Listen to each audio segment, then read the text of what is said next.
Chão molhado, alma cansada. Fui traído por quem mais confiava. Falei a verdade, mas ninguém escutou. Caí de joelhos e o mundo girou. Na encruzilhada deixei minha dor, a vela acesa, o pedido e o tambor.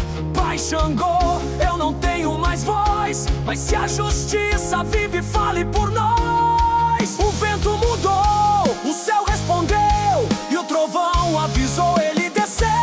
Caô, cabeça e lei, Xangô ouviu meu clamor. Veio com machado, cortando a dor. Acendeu minha fé, calou a traição, e fez da minha queda minha elevação. O que era mentira ele fez ruir. Quem me derrubou teve que fugir. Com a balança firme pesou o que é. Separou o veneno da raiz da fé. Hoje ando limpo, de cabeça erguida. Quem foi injusto viu a própria ferida. E eu sigo com a alma lavada, porque Xangô chegou de madrugada. Não precisa espada se ele está no chão. Ele é justiça, é o trovão. Caô, cabeça e lei, Xangô ouviu meu clamor. Veio com machado, cortando a dor. Acendeu minha fé, calou a traição, e fez da minha queda minha elevação.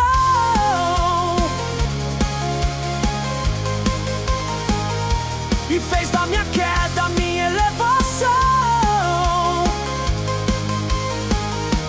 Quem apedrejou hoje pede perdão. Quem zombou agora estende a mão. Xangô não dorme, Xangô não falha. Ele limpa a alma com fio da navalha. Cabeça e lei, rei do céu, da lei e do tambor. Tua justiça é chama que não tem temor. Se o clamor for justo, ele vai chegar, e com seu machado vai te libertar. Caô, cabeça e lei, ele ouviu, e tudo mudou.